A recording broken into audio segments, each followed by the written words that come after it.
Hello AOS fans, it's me Pete. It's deck time and I've got another deck for you. And this one's a little out of the ordinary. It's Fire Slayers. Yes, the Chosen Axes. I've not played these guys very much, one other game. And I'm picking them up again. Robin's going to be playing the Fast Riders. And this is going to be the Stunties versus the Shinies. So what is my plan for this week? Well, Crazy Fjul and his guys, they do hit hard, but they are slow. And I have a feeling Robin's going to be sprinting around all over the board, left, right and centre with his guys. Even though they are Stormcast and they're not the fastest, he is going to want to come after me. So I'm going to hopefully play the long game, and I'm going to play objectives with my dwarves. So my plan is very simple. Hopefully a long board play. I'll hunker down in the back of my half, grab objectives where I can, power myself up, and as he gets close to me, I'm going to run in and smash his face in. Well, that's the plan anyway. Let's see how it goes. So, how am I going to get to that glorious glory? These are my objectives. I will, of course, be playing this game with the faction fraction. So that means I'll have 1/3 of my objectives will be Fire Slayer based, and half of my ploys and upgrades will also be Fire Slayer specific. So here they are. My first one is Ferocious Charge. Hopefully I'll get this one slightly later in the game once I'm a bit more bulked up. And I get this the minute I take a fighter out of action with a charge. Nice and easy, 1 glory mid-turn, everyone's a winner. Next one is For the Urgold. I'm hoping to get 3 objectives in my half, and I'm hoping to get 3 of my guys inspired quickly. If this comes along at the beginning, that's another easy glory to score. I've then gone for Hoarders. Hopefully this will come later in the game because there's no minimum number of people, except for obviously 1. I just need all of my fighters holding objectives and no enemy fighters holding objectives. I don't think Robin's going to go for objectives, and this will give me 2 glory, which is very nice. After that, I've got Fjul-Grimnir. I score this if the leader, Fjul, Crazy Fjul, takes an enemy fighter out of action. Well, he's going to be getting in the mix. That's another mid-turn scorer.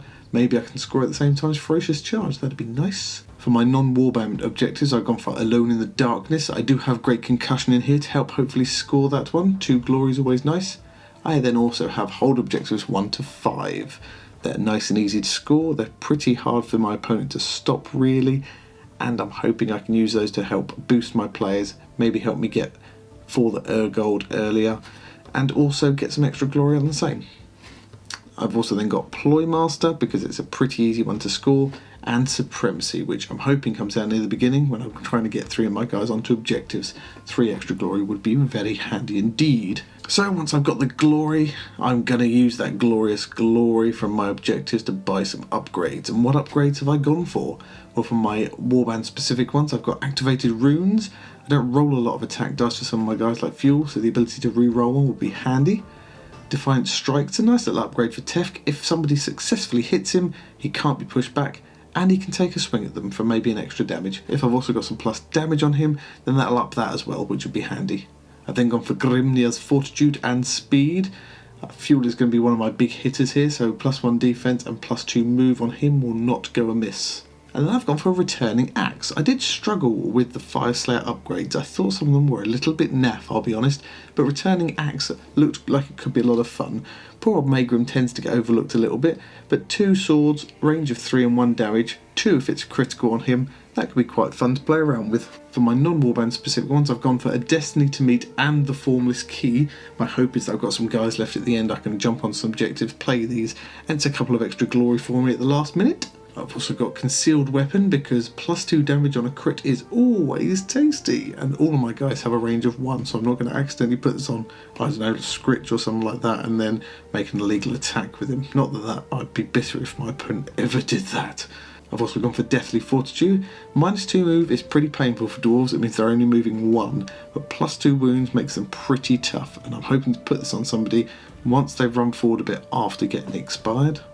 And the last one is Great Strength, because +1 damage is always good to have. So, what ploys am I going to use to gain the glorious glory to buy all those upgrades? Well, here they are. First card I've gone for is Indomitable, which is a bit like Garrick Reaver and Magor Fiend's cards, which basically reduce the damage to 1 maximum.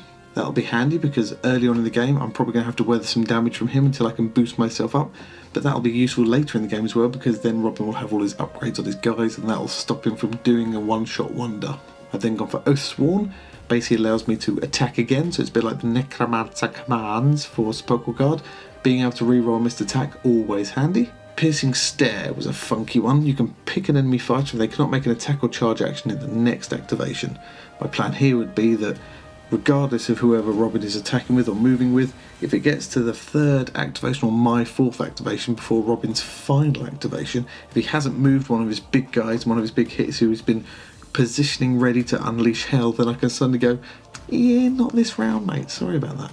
Then got the Earth Shakes, which is a really handy card. It's basically a combination of distraction and sidestep. You can play it on either fighter, either side, one fighter, move them one hex. Could be handy in a lot of situations. And Treasure Lust. Pick a fighter, push them up to 3 hexes, so it's not a move, they don't count as having moved, and you can do it on them even if they have moved, and they must move and end on an objective, which is going to be handy because that's probably what I'm going to use them for, but that could allow one of my dwarves to suddenly sprint up to 6 hexes effectively if they're already inspired.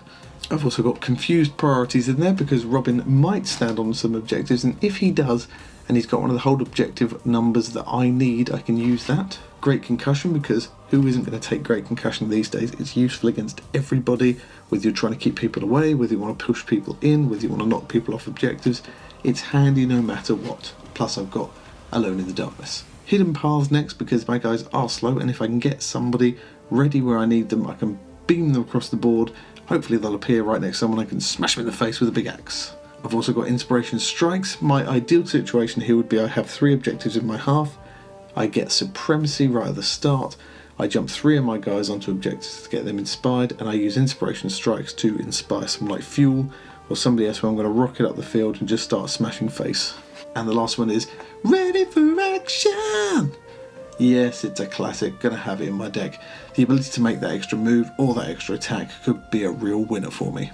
So that's it, nice and simple, should be fairly easy. All I've got to do is hope to get the long board and I'll be absolutely fine. If I don't get the long board, then my guys are going to be under pressure earlier on, but they do still hit hard, so I don't think I'm going to lose out in a straight up slugfest between my guys and whoever Robin has regardless, but especially against Fast Riders. But we shall see. Do let me know what cards you think I might be missing from my deck, or what cards you think I have that you would never take in a million years. Obviously, bear in mind we have the faction fraction in play here, so 1/3 of the objectives and half the ploys and upgrades do have to be faction specific, but I'd be keen to hear what you guys have to say, as I'm not a massive Fireslave player. I've not played a lot of games with them. If you do love what we do, then do please check us out on Patreon or on our t-shirt website. Any support is gratefully welcome, and depending on what level you come in at, you might even be able to pick your own games and we'll be playing them out for you. You also get the games early and you get them without adverts, so there's loads of pluses there even if you come in at the low level. I shall see you soon in the ruins of the Mirrored City.